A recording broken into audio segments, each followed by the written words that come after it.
YouTube, what's up? It's your boy Naja coming back at y'all with yet another video.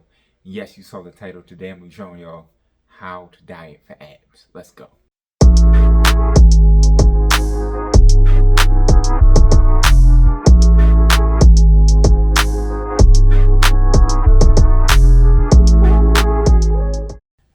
Now, before we even start, we want to define exactly what abs are so none of this stuff is confusing for when I'm starting to talk about it. So abs are literally just having a low enough body fat percentage to where you can see the muscles under your skin.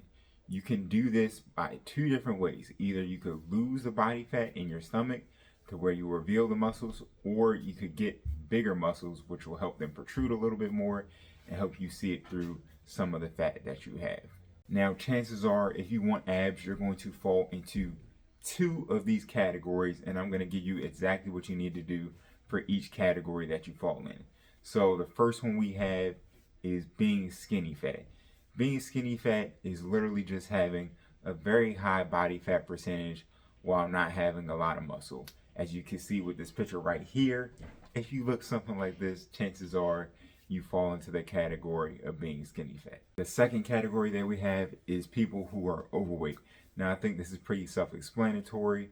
Obviously, if you're overweight, you're gonna have a very high body fat percentage, which is gonna prevent you from actually seeing your abs because you have a whole bunch of fat over your stomach. And chances are, if you're overweight, you have a decent amount of muscle mass because you've been carrying around this weight, which helps strengthen your muscles, but at the same time, you still have too much body fat to where you can actually see it. Now, since this fits into both categories and helps both people out, I want to go over the thing about spot reducing fat. There's a lot of myths going around saying that you can spot reduce. I know a lot of people, since they want abs, are like, I just only want to take out the fat in my stomach. I'm going to tell you right now, it's totally impossible. This is all determined by your genetics. Some people will be predisposed to lose fat from their stomach first. Some people will store fat on their face. You never know. It all depends on your genetics. But overall, if you can't see your abs, you need to lose fat to some degree to get to your goals. But what I will say is, if you train the muscle right, you will be able to get a firmer look to your muscle.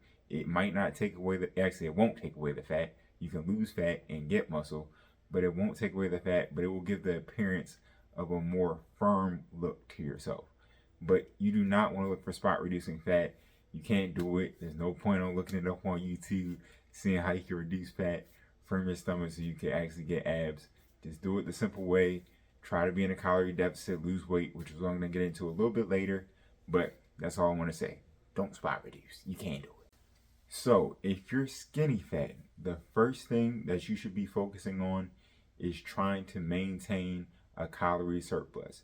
You do not want too much. Obviously, you still have a decent amount of fat on your body, but it's also very clear that you don't have a lot of muscle and you need to focus on getting muscle. I would say anywhere from 100 to 200 calorie surplus. You really don't want to go overboard, and you don't want to start getting a lot of weight because right now you already have a decent amount of fat on you. You want all of this calories to go straight to muscle building. Anything else is just unwarranted. You don't need it at all. But at the same time, since you have a decently high body fat percentage and you still can't see your abs, you need to work on your abdominal muscles. You can get them a little bit bigger so they can protrude even when you're at this weight, because chances are if you're skinny fat, you're at a low weight. And the second thing I want y'all to know if you're skinny fat is your diet. You need to make sure that you get 1 gram per pound of body weight. For me personally, I would say you don't really have to focus on a lot of other macronutrients. This is more for advanced lifters that really want to dial in their training and get maximum results. But chances are, if you're skinny fat in general, you're not an advanced lifter. You're a beginner, so you can get away with a lot of things.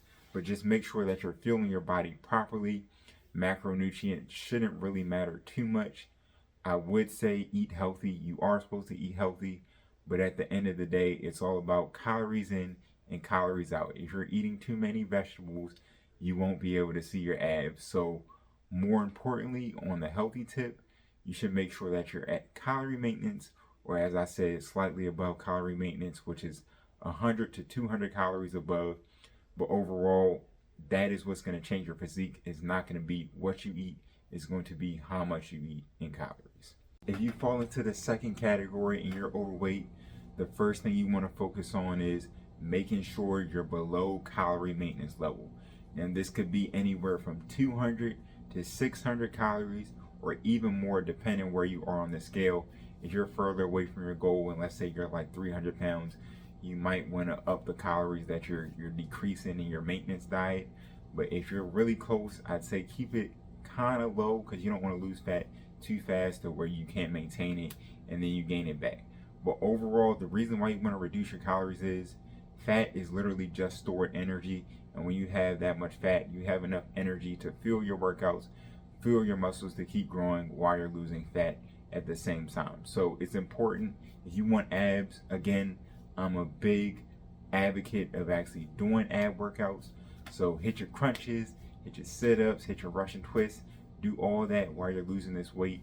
And then by the time you get it off and you'll be able to see your abs, they'll be popping and they will be good to go. But in conclusion, abs can be a really simple concept if you just focus on these rules.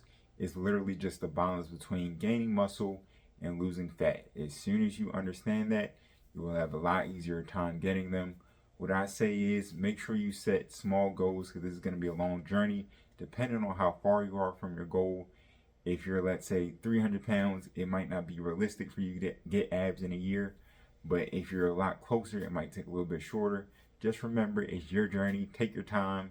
Set small goals. Let's say you want to lose 5 pounds or you want to hit a certain weight on the bench. And then by the time you hit all these goals and you finally get your abs, you're going to fall in love with the journey and realize that I love the whole process. I didn't actually just like getting abs. I like the gym, and it changes your life. But if you like my video and it helped you out, make sure you hit the like button. Don't forget to hit the subscribe button. I'm coming out with more content every single week, so stay tuned for that. Don't forget to hit the notification bell if you want to be notified every time I post a video. I appreciate y'all for watching, and I will see you on the next one. Peace.